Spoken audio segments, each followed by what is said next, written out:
ધ્રુવજી ભગવાનનું ભજન કરી અને પરમાત્માને પામ્યા.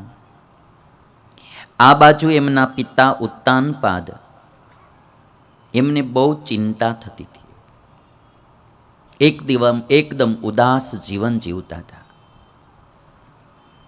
એમાં એક દિવસ નારદજી ત્યાં આવ્યા અને નારદજીએ ઉત્તાનપાદ રાજાને એટલું પૂછ્યું કે તમે ઉદાસ કેમ છો? અને ત્યારે ઉત્તાનપાદ રાજા કહે છે કે મેં એક સ્ત્રીને આધીન થઈ, મારી પત્ની સુરુચિને આધીન થઈ, મેં એક 5 વર્ષના બાળક ધ્રુવને વનમાં મોકલી દીધો, એની મને ચિંતા થાય છે. સુતો મેં બાલકો બ્રહ્મન સ્ત્રૈણેના કરુણાત્મના. સંસ્કૃતમાં એને સ્ત્રૈણ પુરુષ કહેવામાં આવે કે જે અતિશય સ્ત્રીને આધીન રહેતો હોય, એ કે એમ જ કરતો હોય, પછી સત્યાસત્ય કાંઈ જોતો ન હોય, ન્યાય અન્યાય કાંઈ જોતો ન હોય, નીતિ અનીતિ કાંઈ જોતો ના હોય, એકદમ સ્ત્રીને આધીન બની ગયેલો કોઈ પુરુષ હોય એને સ્ત્રૈણ પુરુષ કહેવાય. અને કાઠિયાવાડી ભાષામાં એને બાયલો કહેવાય. આ ઉત્તાનપાદ રાજા બોલ્યા કે હું સ્ત્રૈણ પુરુષ છું, કે મેં એક સ્ત્રીને વશ થઈ, મારી પત્ની સુરુચિને વશ થઈ અને મેં આ મારા 5 વર્ષના બાળકને વનમાં મોકલી દીધો. અને એ મારા બાળકનું શું થતું હશે? જંગલમાં એ ક્યાં ખાતો હશે? હિંસક પ્રાણીઓથી એની રક્ષા કોણ કરશે? એની મને ચિંતા થાય છે. અને આ પ્રસંગ મને તમને બધાને શીખવાડે છે કે કોઈ પણ માણસ ક્યાંય પણ આસક્ત થાય ને એટલે પછી નિર્ણય સારો ન લેવાય. રાગવાળો માણસ કોઈ દી સાચો નિર્ણય ન લઈ શકે.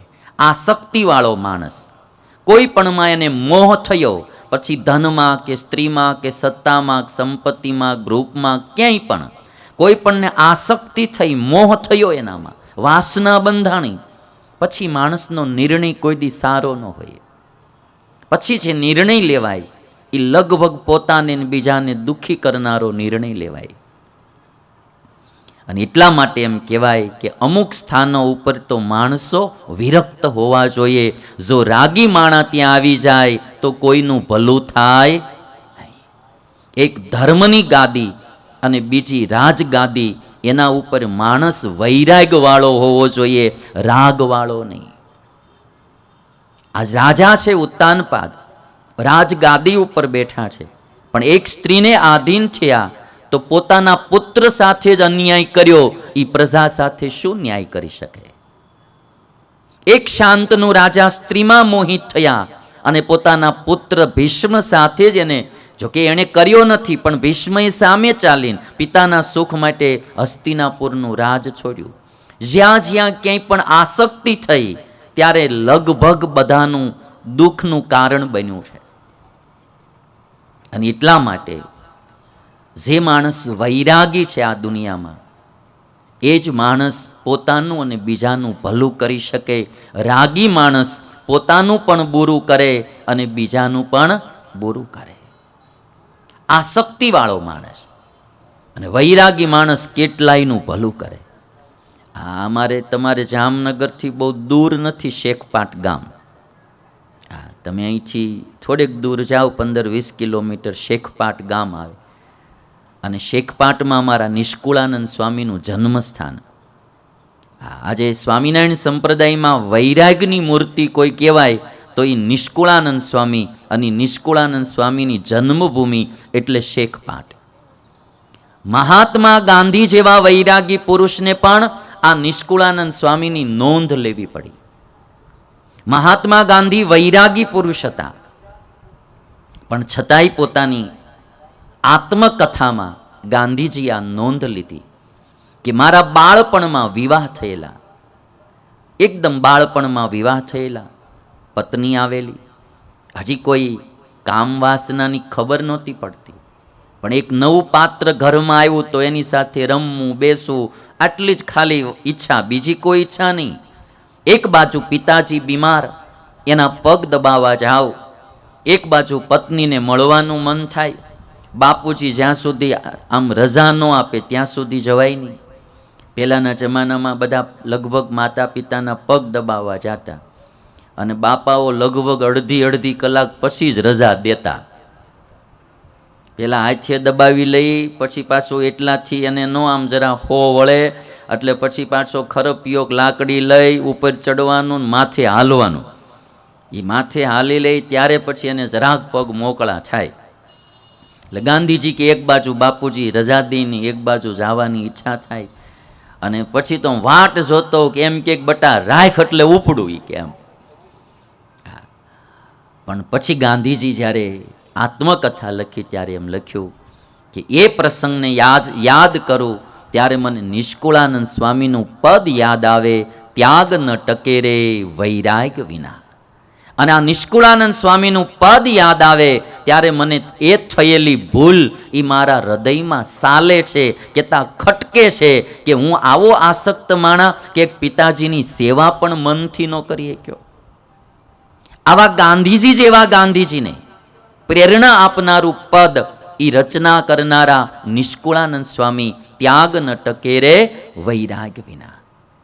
આવા વૈરાગી પુરુષ આજે સ્વામિનારાયણ સંપ્રદાયમાં ઘણા સાધુ નિષ્કુળાનંદ સ્વામીના ગ્રંથો સાંભળી અને વૈરાગ પામ્યા અને સાધુ થયા. એવા દાખલા એ નિષ્કુળાનંદ સ્વામીના છે. અને ભાઈ શેખપાટ ક્યારેક જજો જામનગર વાળા, જો અમારા ગિરીશ ભગત ત્યાં બહુ સારો વિકાસ કરે છે. અને નિષ્કુળાનંદ સ્વામી તો એવા હતા ને, સ્વામી કે સાંભળો સંતો વાર્તા સાચી, નથી લીધો ભૂખે ભેખરે. આ ભેખ કંઈ ભૂખે નથી લીધો, સંસારમાંથી વૈરાગ થયો એટલે ભેખ લીધો છે. નિષ્કુળાનંદ સ્વામી તો લગ્ન થઈ ગયેલા, એના 2 દીકરા હતા એને. અને સ્વામી કે જેટલી જોડ કપડાં હતા એટલી જોડ જોડા હતા, 2 હારી ભેંસો હતી, માતાજીની મેર હતી, બધું જ હતું. એ બધું છોડી અને ભગવાન ભજવા સાધુ થયો છું. આવા વૈરાગી પુરુષ ભલભલાને પ્રેરણાઓ આપે. અને ભાઈ એટલા માટે આપણને એમ થાય કે ધર્મની ગાદી, કોઈ પણ ધર્મ હોય, ધર્મની ગાદી ઉપર વૈરાગી માણસ આવવો જોઈએ. ન્યા રાગી આવે તો ધર્મનો વિકાસ કોઈ દી ન થાય. અને રાજગાદી ઉપર પણ વૈરાગી પુરુષ આવવો જોઈએ. અને આજ ભારત દેશના ભાગ છે કે ફરીને પાછો વૈરાગી માણા આવ્યો, ફરીને પાછો વૈરાગી માણા આવ્યો.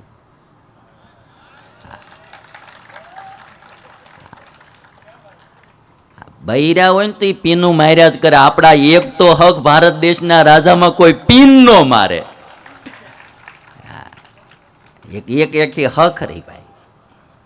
અને એટલા માટે રાજા એ વૈરાગી જોઈએ. કોઈ પણ ક્ષેત્રનો આગેવાન માણા હોય ને એ થોડો વૈરાગી જોઈએ. એ જેટલો રાગી બને, કોઈ એક કંપનીનો માલિક રાગી બને એટલે કંપનીનું ધનોત્પન્ન થઈ જાય.